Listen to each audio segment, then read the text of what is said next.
வெண்ணிலவை பூவாய் வைப்பேனே, வானவிலையுடையாய் தைப்பேனே. உனக்காக ஏதும் செய்வேன், நீ எனக்கென செய்வாயோ. இந்த ஒரு ஜென்மம் போதாது, 7 ஜென்மம் எடுத்தும் தீராது. அந்த தெய்வம் உன்னை காக்க தினம் தொழுவேன் தவறாது. என்ன நான் கேட்பேன் தெரியாதா, இன்னமும் என் மனம் புரியாதா.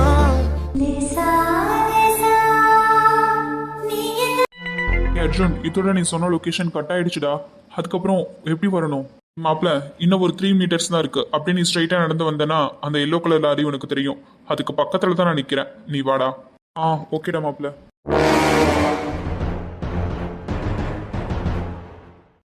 டேய் காட்டுப்பூச்சி, என்ன வாயை திறந்தானா இல்லையா? பாஸ், இந்த பேட்ல ரத்தம் வர அளவுக்கு அடிச்சிட்டேன், வாயை திறக்கவே மாட்டான் பாஸ். சார் வாயை திறக்க மாட்டாரா? எப்படி வாயை திறக்க வைக்கணும்னு எனக்கு ரொம்ப நல்லாவே தெரியும். நான் பாவங்க, நான் ஒரு சாதாரண லாரி டிரைவர். வண்டியை ஓரமா நிறுத்திட்டு ரெஸ்ட் எடுக்கலான்னு தான் இந்த பக்கம் வந்தேன். நீங்க என்னமோ கொலை முயற்சி பண்றேன்னு சொல்றீங்க. எனக்கு பயமா இருக்குங்க, என்னை விட்டுருங்க. எனது பயமா இருக்கா? அப்படின்னா நேற்று எதுக்குடா அந்த மெயின் ரோட்ல நான் ரோட் கிராஸ் பண்ணும்போது கரெக்டா என் மேல லாரியை ஏத்த வந்த? அப்போ உனக்கு அந்த பயம்ல எங்க போச்சு? தம்பி தம்பி அது வந்து வண்டி பிரேக் பிடிக்காம தடுமாறிடுச்சு. நீங்க தான் திடீர்னு குறுக்க வந்தீங்க. நான் வேணும்னே பண்ணல தம்பி. அது பிரேக் பிடிக்கலையா?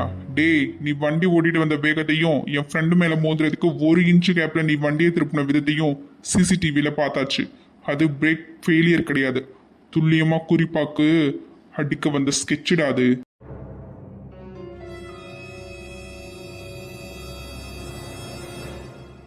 இவன் உண்மையை மறைக்கிறதுக்கு என்ன கதை வேணாலும் சொல்லுவான்.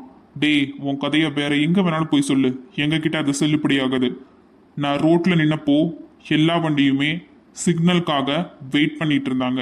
நீ மட்டும் எதுக்குடா அந்த டைம்ல அவ்வளோ ஸ்பீடா வந்த? உனக்கு யார் காசு கொடுத்தது? என் உயிருக்கு விலை பேசின அந்த ஆள் யாரு? ஐயோ சாமி, எனக்கு யாரும் தெரியாதுங்க.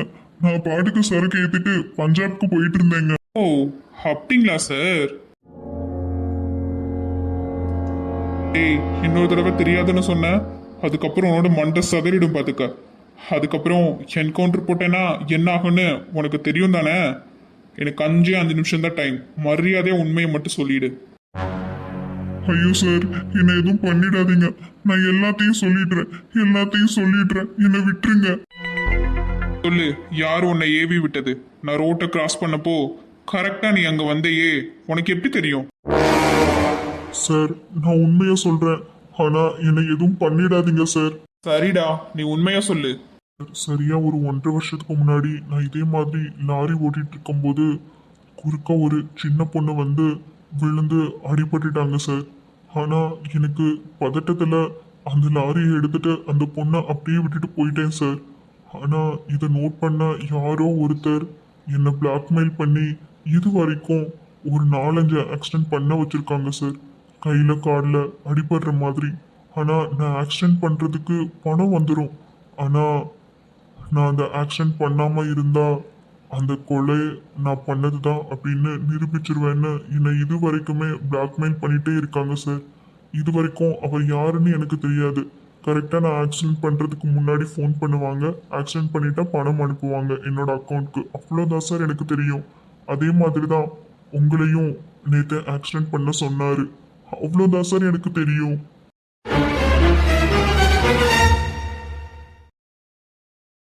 அப்புறம் அவரு ஒரு ஆக்சிடென்ட் மாதிரி வண்டியை ஏத்துரு, யாருக்கும் சந்தேகம் வராதுன்னு சொல்லி 5 லட்சம் பணம் தர்றதா சொன்னாரு சார்.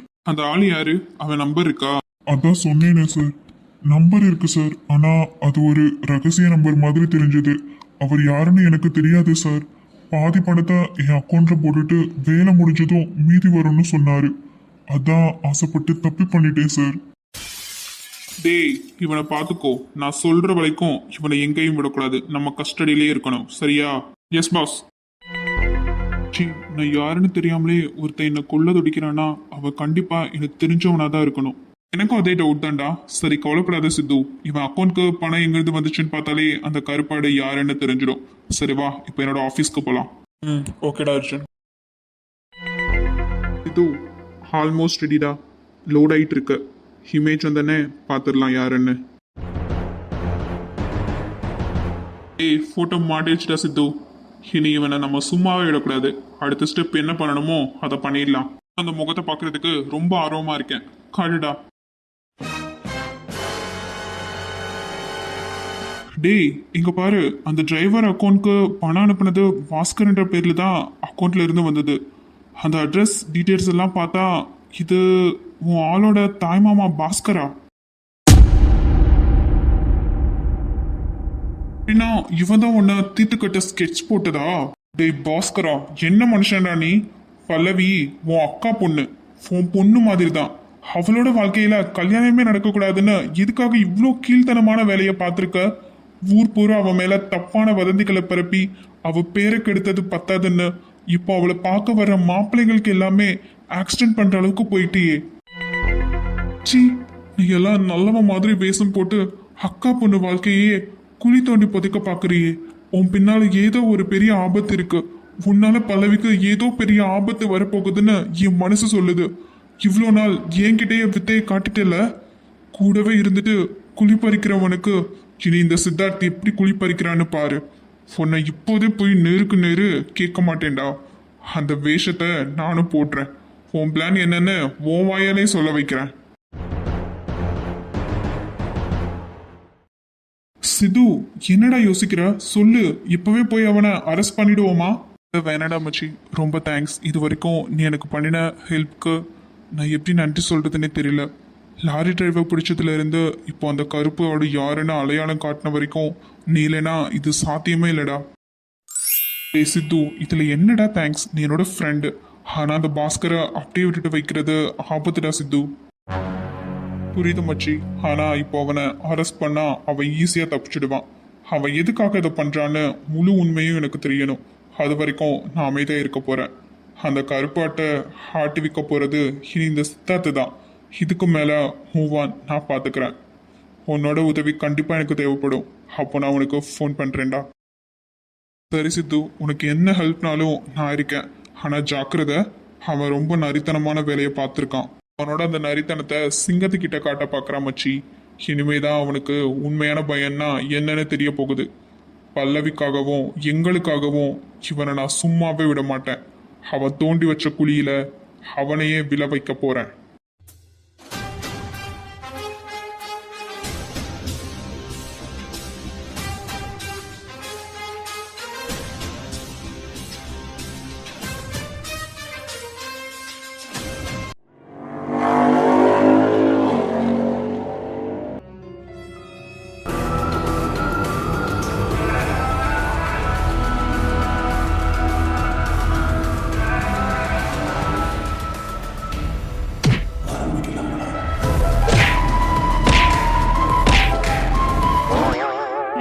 இவன் எங்க இருந்துடா வந்தான்? எனக்கு மட்டும் எப்படிடா தெரியும்? உன் கூட தானடா நானும் இருக்கேன். மயக்கம் மயக்கமா வருதுட்டா.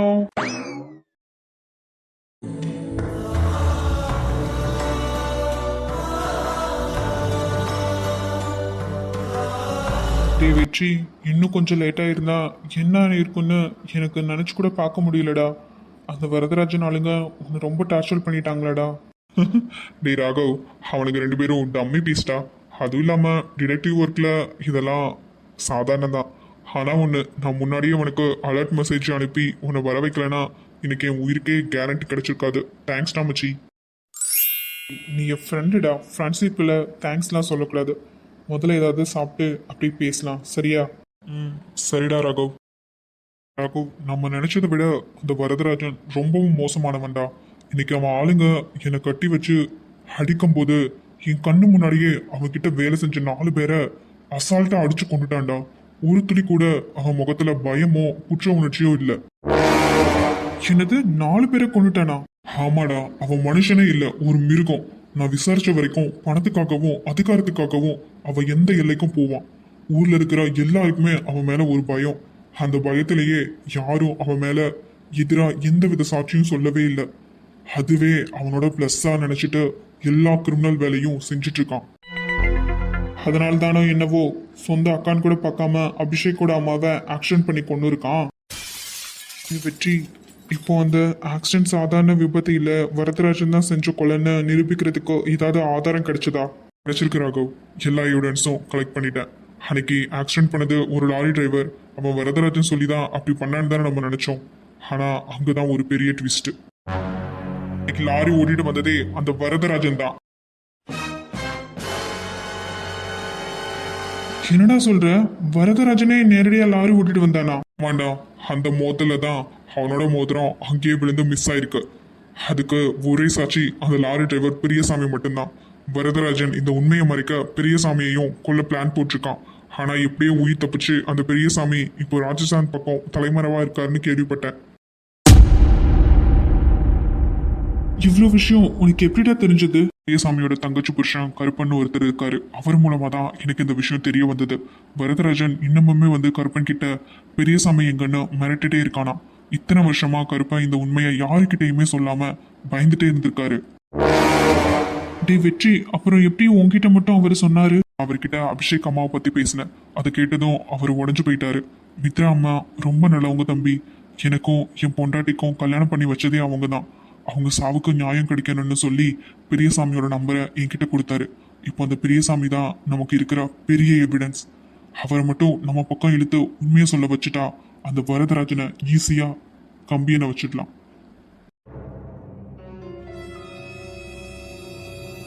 வெற்றி, உன்னோட உயிரையே பணையம் வச்சு இத்தனை வருஷம் மர்மத்துக்கு ஒரு விடிவு காலம் கொண்டு வந்திருக்கடா. கண்டிப்பா இந்த விஷயம் அபிஷேக் தெரிஞ்சா அவன் ரொம்ப சந்தோஷப்படுவான். அவனோட இத்தனை வருஷ தேடலுக்கு ஆத்திரத்துக்கும் ஒரு நியாயம் கிடைக்க போகுது. கண்டிப்பா மச்சி, உண்மையா அதிக நாள் மூடி வைக்க முடியாது. சீக்கிரமே அந்த வரதராஜனுக்கு முடிவு கட்டுவோம்.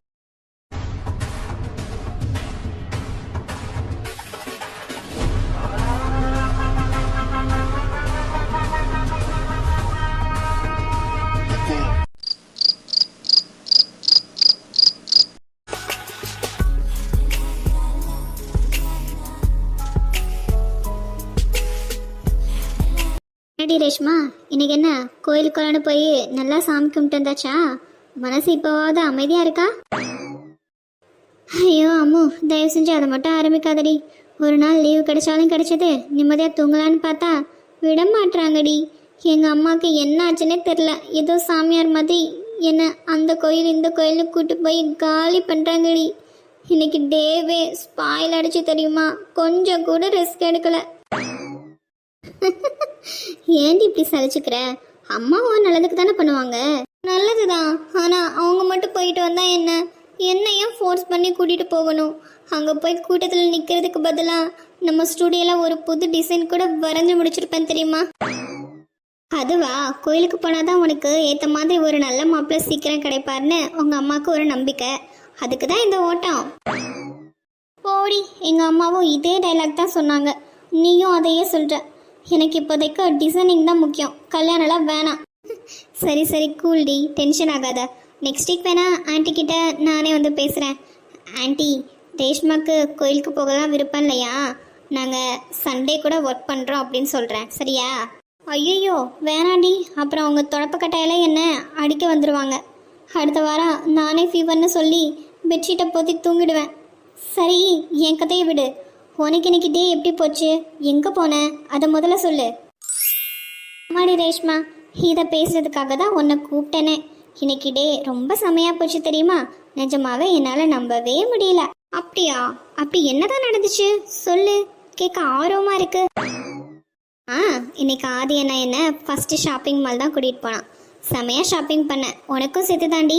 அப்புறம் நீ போகும்போது காட்டுறேன், வீட்டுக்கு எடுத்துகிட்டு போ, சரியா? ஷாப்பிங்லாம் நீ எப்பவும் பண்ணுறது தானே. வேற எதுவும் இன்ட்ரெஸ்டிங்கா? அடுத்து என்ன சொல்லு, என்ன நடந்துச்சு? அப்புறம் அங்கேருந்து ஸ்டார்பக்ஸ் காஃபி ஷாப்புக்கு போனோம். அங்கே கொஞ்ச நேரம் கழிச்சு ஆதி அண்ணா என்ன திடீர்னு விஐபி செக்ஷன் பக்கம் கூட்டிகிட்டு போயிட்டான். எதுக்குடா இங்கே போகிறோன்னு பார்த்தா அங்கே நம்ம அபிஷேக் சாரும் திவ்யா மேமும் உட்காந்துருக்காங்க. நான் ஷாக் ஆயிட்டேன்டி. அரா, அபி சாரு திவ்யா மேமா? சே, நான் தான் மிஸ் பண்ணிட்டேன். அப்புறம் என்னாச்சு? ஆமாடி, நீயும் ராகவ் சார் மட்டும்தான் அங்கே மிஸ்ஸிங். ஓ, அப்படின்னா ராகவ் சாரும் வரலையா? ஆமாண்டி, அவர் வரல. ஆனால் நாங்கள் 4 பேரும் சேர்ந்து எவ்வளோ நேரம் பேசினோம் தெரியுமா? ஆதியனாவும் திவ்யா மேம் கூட அவ்வளோ கேஷுவலாக பேசினாங்க. அதை விட நம்ம ராக் ஸ்டார் இருக்காரே, ரொம்ப என்னைக்கும் இல்லாமல் ரொம்ப ரொம்ப ஜாலியாக என்கிட்ட பேசினாருடி. ஸ்டுடியோவில் இருக்கும்போது கூட அவ்வளோக்கா பேச மாட்டார்ல, ஆனால் இன்னைக்கு என்னன்னு தெரில என்கிட்ட ரொம்ப நல்லா பேசினாரு. ஒரு மாதிரி டிஃப்ரெண்ட்டாக இருந்துச்சு அந்த ஃபீல். ஏண்டி மண்டு, சரியான சான்ஸ் தான் அமைஞ்சிருக்கு போலயே. இருந்தாலும் ஆதியனாவும் திவ்யாவும் அங்கே இல்லைன்னா இன்னுமே உன்கிட்ட நல்லாவே பேசியிருப்பாருன்னு நினைக்கிறேன். ஏன்னா அவர் தான் உன்னை சைட் அடிக்கிறாரே இந்த மண்டுக்கு, அது கூட தெரியல. அப்புறம் வேற என்ன நடந்துச்சு? அப்புறம் என்னடி, 4 பேருக்கும் பிடிச்ச மாதிரி ஆர்டர் பண்ணி எல்லாருமே ஷேர் பண்ணி சாப்பிட்டோம். வேற லெவல் தான் இன்னைக்கு டே போயிருக்க போல மேடம்க்கு. ஏண்டி அம்மு, நீலாம் இப்படி நடக்கும்னு எதிர்பார்த்துருக்கவே மாட்டல்ல? ஆமாடி ரேஷ்மா, எனக்கு நிஜமாவே ட்ரீம் மாதிரி தான் இருக்குது. ஏன்னா அபிஷேக் சார் எவ்வளோ பெரிய ராக் ஸ்டார், அவரோட ஸ்டுடியோவில் நம்ம ஒர்க் பண்ணிகிட்ருக்கோம். அப்புறம் அவரும் ஃப்ரெண்டு மாதிரி ஜாலியாக பேசுகிறார்ல, இந்த மாதிரி கொடுப்பனெல்லாம் யாருக்கு கிடைக்கும்? சொல்லு. யாருக்கும் கிடைக்காததா? ஆனால் நீ ரொம்ப லக்கியஸ்ட் பர்சன்டி. ஏன்னா அபிஷேக் சார் அவர் அறியாமே உன் மேலே விருப்பப்படுறாருன்னு எனக்கு ரொம்ப நல்லாவே ஃபீல் பண்ணுறேன். ஆனால் அவர் மனசில் இருக்கிறத உன்கிட்ட சொன்னால் நீ என்ன ரியாக்ஷன் பண்ணுவேன்னு தான் நான் எதிர்பார்த்துட்ருக்கேன் அந்த மூமெண்ட்க்கு. என்னடி அமைதியாகவே இருக்க? அதில் இல்லடி, எனக்கும் கொஞ்சம் ஃபீலிங்காக தான் இருக்குது. இன்றைக்கி நான் மிஸ் பண்ணிட்டேன் அந்த மூமெண்ட்டை, அதுக்கு தான். ஓ, அப்போ உனக்கு அபிஷேக் சாரை பார்க்கணுமா? அதான் அங்கே நான் தான் ஃபோட்டோ மாட்டி வச்சுருக்கேன்ல, அதில் பாரு. லூசு, நீ தாண்டி அபிஷேக் சாரோட ஃபேன்கள், நான் ஒன்றும் கிடையாது. அவர் கேரக்டர் எனக்கு பிடிக்கும், அதனால பிடிக்கும், அவ்வளோதான். நீ வேணா உன்னோட ராக் ஸ்டாரை பாரு, சரியா? எனக்கு என்ன, காலையில் முழிக்கும் போதே அவர் மூஞ்சில தான் முழிப்பேன், தூங்கும்போது அவரை பார்த்துட்டு தான் தூங்குவேன். இதோ நான் பார்ப்பேனே. தூரத்தில் தோன்றிடும் மேகத்தை போலவே நான் உன்னை பார்க்கிறேன் அன்பே. சாரலாயோர் முறை நீ என்னை திண்டினாய், உனக்கது தெரிந்ததா அன்பே?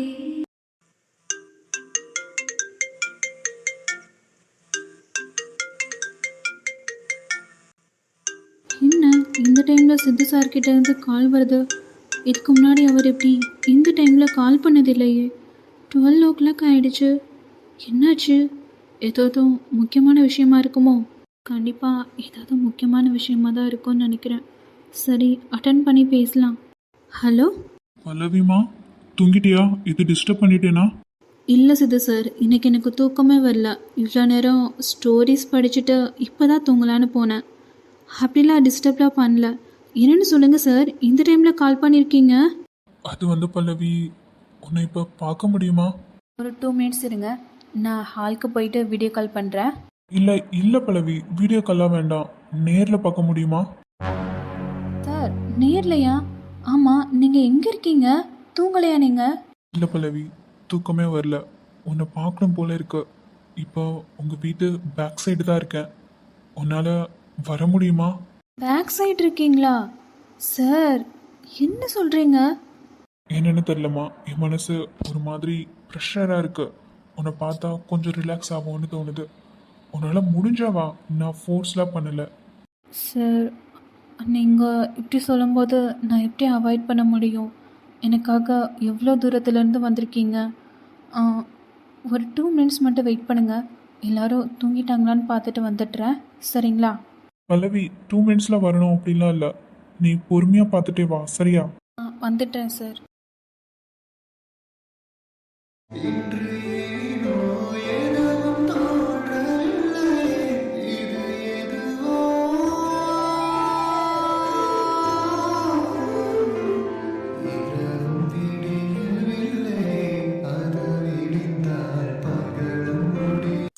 இது சார், என்ன சார் இது? நிஜமாவே இங்கே வந்துட்டீங்களா? இந்த நேரத்தில் இப்படி ஷாக் கொடுக்குறீங்க? உன் முகத்தை பார்க்காம எனக்கு தூங்க முடியல பல்லவி, அதான் வந்துட்டேன். பல்லவிமா, இப்போதைக்கு உன்கிட்ட எதையும் சொல்ல முடியாத நிலைமையில நான் இருக்கேன். ஆனால் ஒன்று மட்டும் நிச்சயம், அந்த நயவஞ்சகமான உன் மாமா கிட்ட இருந்து உன்னை காப்பாற்றி உன்னை கல்யாணம் பண்ணிக்க வேண்டியது இனி என்னோட பொறுப்பு. அவன் எதுக்காக உங்களுக்கு இப்படி ஒரு துரோகத்தை பண்ணுறான்னு சீக்கிரமாகவே கண்டுபிடிப்பேன். அதுவரை உனக்கு எந்த ஆபத்தும் வராமல் நான் பார்த்துப்பேன். என்ன சார் அப்படியே பார்த்துட்ருக்கீங்க? ஏதாவது பிரச்சனையா? ஏன் ஒரு மாதிரி இருக்கீங்க? அதெல்லாம் ஒன்றும் இல்லை பல்லவி. உன்னை பார்த்ததும் என்கிட்ட இருந்த ஸ்ட்ரெஸ் எல்லாமே ஓடி போயிடுச்சு தெரியுமா? எனக்கு தெரியும் சார், நீங்கள் கூட இருக்கும்போது எனக்கு எந்த பயமும் இல்லை. இந்த உலகமே எது நின்னாலும் நீங்கள் என்னை விட்டு கொடுக்க மாட்டீங்கன்னு எனக்கு முழு நம்பிக்கை இருக்குது. அந்த நம்பிக்கை போதும் பல்லவி. வாழ்க்கையில் எத்தனையோ போராட்டங்கள் வரும், ஆனால் நம்ம சேர்ந்து நின்னா எதையும் ஜெயிக்கலாம். சீக்கிரமாகவே எல்லா உண்மைகளையும் வெளியே வரும். அப்புறம் நம்ம சந்தோஷமாக இருக்கலாம். இது சார், நிஜமாவே சில நேரம் நான் யோசிப்பேன், இவ்வளோ பெரிய பிஸ்னஸ்மேன், இவ்வளோ வசதியான ஒரு ஆள், இவ்வளோ பிஸியாக இருப்பீங்க, ஆனால் எனக்காக இந்த நேரத்தில் இங்கே வந்து நிற்கிறீங்களே, நான் அவ்வளோ முக்கியமாக உங்களுக்கு? என்ன பல்லவி, பிஸ்னஸ் பணம் இதெல்லாம் எனக்கு வெளியில தான். ஆனால் என் உலகம்னா அது நீ மட்டும்தான் பல்லவி. அன்னைக்கு முதல் முறை உன்னை பார்த்தப்போ இருந்த அதே காதல் இப்போ ஒவ்வொரு நிமிஷமும் அதிகமாகிட்டே இருக்கு தெரியுமா? உன் சிரிப்புக்காக நான் எதை வேணாலும் செய்வேன் பல்லவி.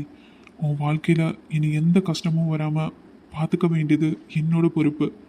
உன்னை என் பொண்டாட்டியா என் வீட்டுக்கு எப்போ கூட்டிகிட்டு போவேனோ அந்த நாளுக்காக தான் நான் தவம் இருக்கேன். எனக்கு என்னவோ போல இருக்கு சார். நீங்கள் அப்படி பேசும்போது இந்த உலகமே மறைஞ்சு நம்ம 2 பேரும் மட்டும் இருக்கிற மாதிரி ஒரு உணர்வு. நம்ம 2 பேர் மட்டும் இருக்கிற மாதிரி ஒரு இடத்துக்கு போயிடலாமா? அங்கே நிலா வெளிச்சம் மட்டும்தான் நமக்கு துணையாக இருக்கும். ரொம்ப ஆசை தான். ஆனால் இப்போதைக்கு இந்த தோட்டமே நமக்கு நீங்கள் சொன்ன மாதிரி அந்த உலகம் மாதிரி தான் தெரியுது. ரவி, இந்த உலகத்தில் நீ நான் நிலா மட்டும் இப்படியே இருக்கலாமா? ஆ, இந்த உலகத்தில் இப்போ ஒரு 10 நிமிஷம் வேணா இருக்கலாம், அதுக்கப்புறம் நான் வீட்டுக்கு போயிடுவேனே. என்ன பல்லவி, 10 நிமிஷம் தானா? உனக்காக இவ்வளோ தூரத்துலேருந்து வந்திருக்கேன். ப்ளீஸ்மா கொஞ்ச நேரம் இரேன். சார், யாராவது வந்துட போகிறாங்க, நானே பயத்தில் இருக்கேன். நீங்கள் என்னடா இப்படி பண்ணுறீங்க? போங்க சார், போயிட்டு மெசேஜ் பண்ணுங்க. அதெல்லாம் முடியாது. யார் வந்தாலும் நான் சொல்லிக்கிறேன், என் பொண்டாட்டியை பார்க்கறதுக்கு நான் வந்தேன்னு. ஏன் சார் இப்படி பண்ணுறீங்க? நான் இன்னும் ஒன்றுமே பண்ணலையே, இப்போவே வைக்கப்பட்ட இப்படி. சி போங்க சித்து சார். நீ என்ன சொன்னாலும் இன்னைக்கு இந்த இடத்த விட்டு நகரவே மாட்டேனே.